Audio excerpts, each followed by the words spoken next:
I've never even met this child. Michael's voice echoed through the courtroom, dripping with calculated innocence.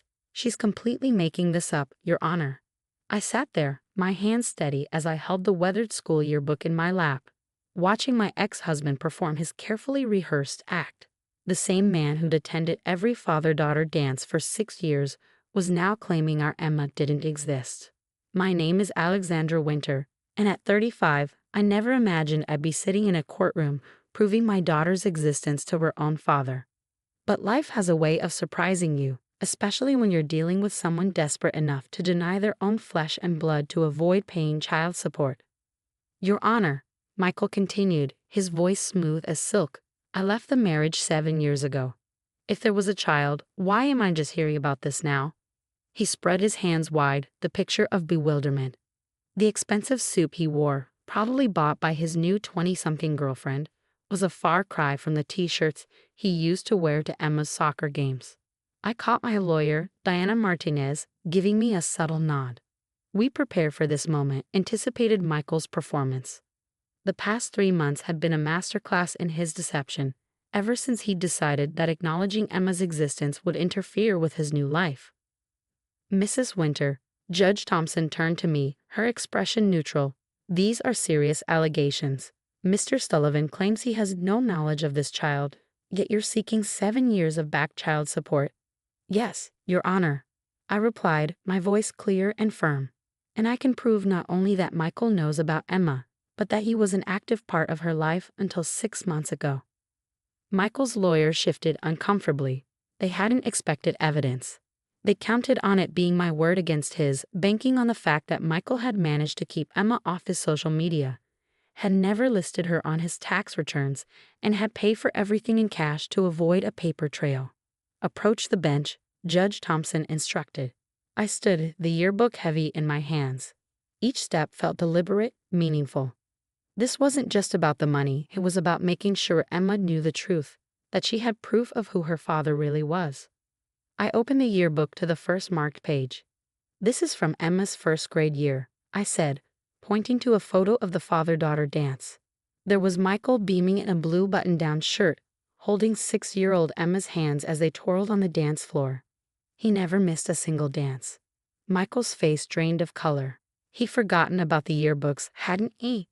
Forgotten that schools document everything, preserving memories in ink and paper that can't be erased as easily as text messages or emails. There's more. I continued flipping through the pages. 2nd grade field day, where he ran the 3-legged race with her. 3rd grade science fair, where he helped her build a model solar system. 4th grade. That's enough, Michael suddenly burst out, his composure cracking. Those photos could be anyone. They're not clear enough, Toe. Mr. Sullivan, Judge Thompson cut him off sharply. These photographs are quite clear, and the captions list both your name and your daughter's. I watched as Michael's carefully constructed lie began to unravel. The same man who taught Emma to ride a bike, kissed her scraped knees, and cheered at her recitals was now caught in his own web of deceit. The truth was, everything had changed when Michael met Brittany.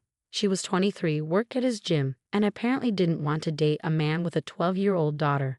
So Michael, ever adaptable, decided to simply erase Emma from his life. He blocked our numbers, moved across town, and when the child support papers were served, claimed he'd never even met her. Your Honor, Diana spoke up, we have additional evidence. Teacher testimonials, medical records where Mr. Sullivan is listed as the father, and a particularly interesting video from Emma's 5th grade graduation, where Mr. Sullivan gave a parent speech. Michael slumped in his chair, his expensive suit suddenly looking more like a costume than a symbol of success. His lawyer leaned over, whispering urgently in his ear, but I already knew we'd won. Furthermore, Diana continued, we have proof that Mr. Sullivan has been deliberately hiding his income to avoid financial responsibility. The lifestyle he currently maintains, including a new luxury car and beachfront condo, suggests an income far higher than what he's reported. Judge Thompson looked at the evidence before her, then at Michael, her expression hardening. Mr. Sullivan, this court takes a very dim view of parents who attempt to evade their responsibilities through deception. Not only have you lied about knowing your child, but you've also apparently engaged in financial manipulation to avoid support payments. I thought about Emma at home, staying with my sister, probably working on her math homework or practicing her guitar. She didn't know about this hearing. I protected her from this latest betrayal. But someday she would understand what happened here today. Someday she would know that her father's choices had nothing to do with her worth and everything to do with his own selfishness. The judge's voice pulled me back to the present. We'll take a brief recess, after which I expect to see documentation of Mr. Sullivan's actual income. And Mr. Sullivan, she fixed him with a stern look. Consider yourself fortunate if I don't refer this case for criminal prosecution for perjury. During the recess, I stood in the courthouse hallway, scrolling through my phone's photo gallery. Pictures of happier times filled the screen.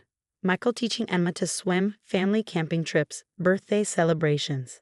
It was hard to reconcile these memories with the man who just denied her existence in front of a judge.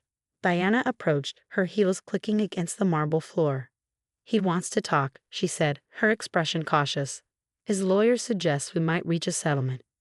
I looked up from my phone, a bitter laugh escaping my lips. Now he wants to talk, after lying to the judge's face. They know they're cornered, Diana explained. The yearbook was just the beginning.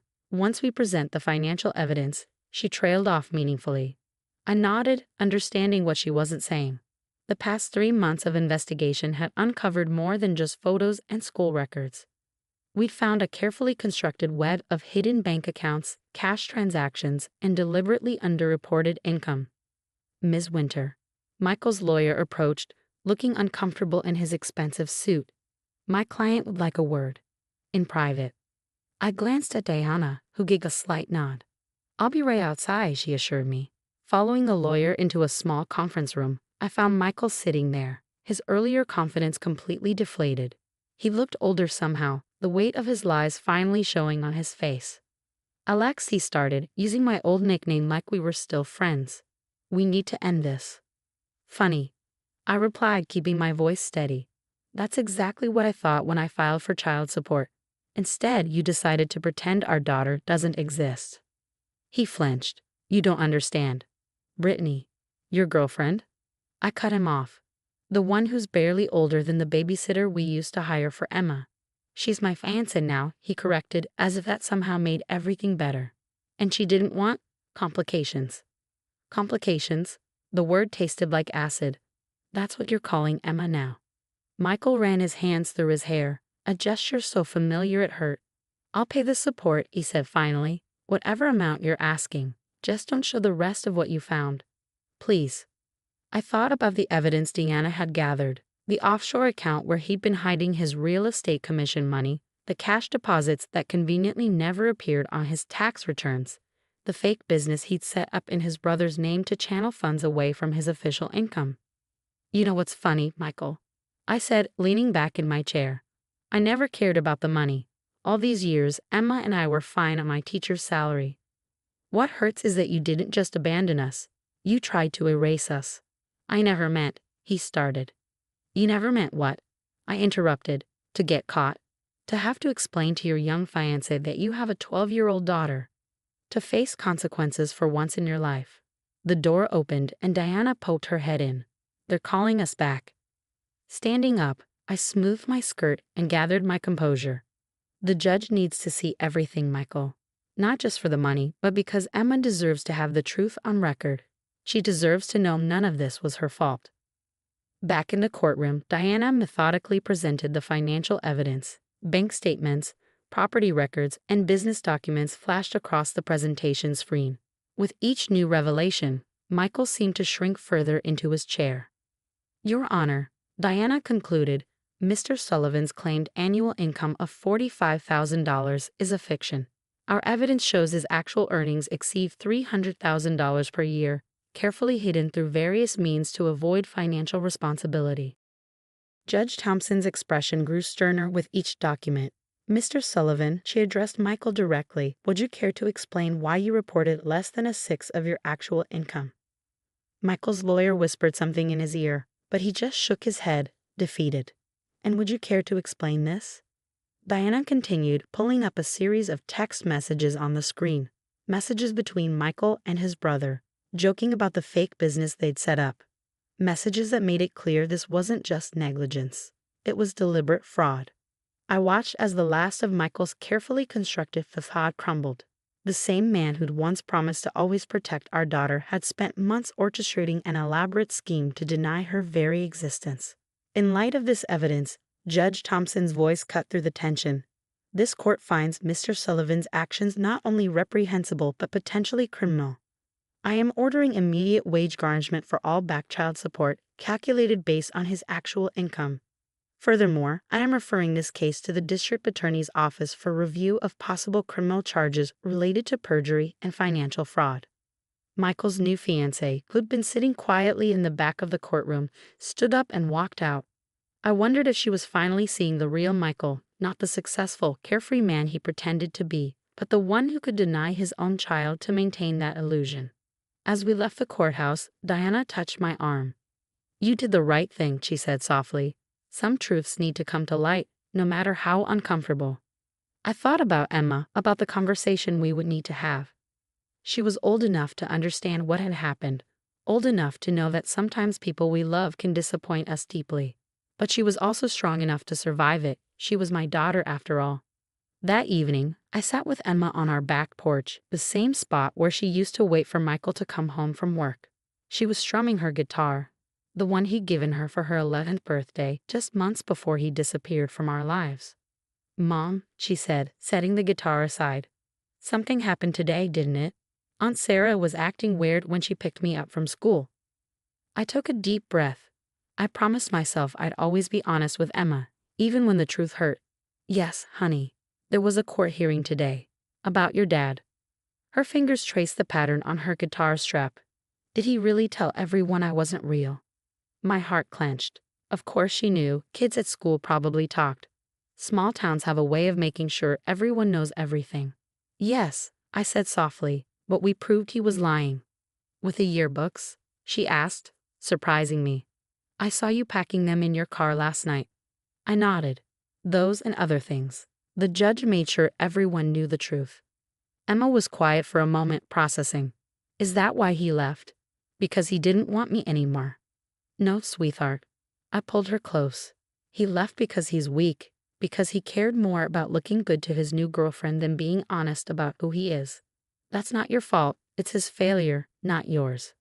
We sat there in silence, watching the sunset paint the sky in shades of pink and orange. Emma had her father's eyes, but her spirit, that unwavering strength, was all her own. My phone buzzed. A text from Diana. Michael's brother agreed to testify about the fake business. DA is moving forward with charges. I showed Emma the message. She deserved to know everything. Dad might be in trouble with the law, I explained. He did some things that weren't just wrong, they were illegal. Like pretending I didn't exist. Her voice was small but steady. Like hiding money and lying to the court, I clarified. But yes, denying you was part of it. Emma picked up her guitar again, strumming a few chords before speaking.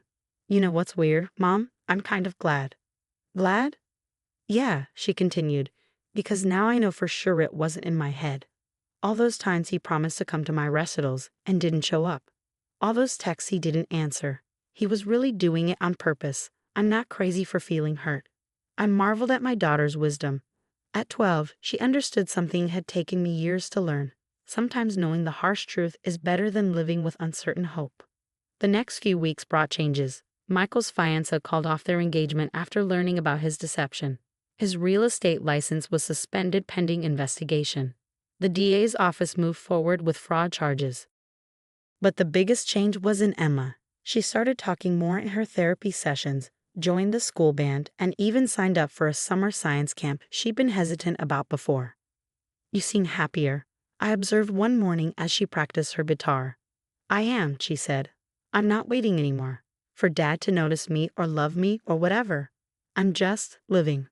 The wisdom of children never ceases to amaze me. 3 months after the court hearing, we received an unexpected letter. It was from Michael, written from his brother's house where he'd been staying since losing his condo. "Dear Emma," it began, "I know I don't deserve your forgiveness." We read it together, Emma's head resting on my shoulder.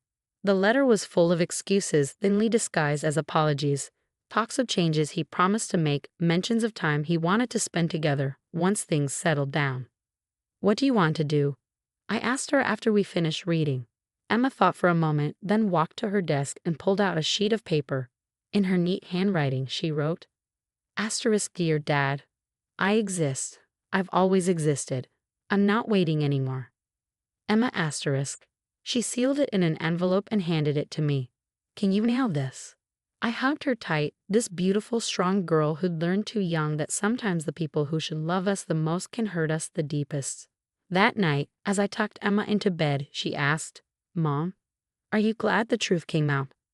I thought about the months of preparation, the stress of the court battle, the pain of watching Michael's lies exposed. Yes, I answered honestly. Because now we can both move forward knowing we deserve better. She nodded, already half asleep. We do deserve better, she mumbled.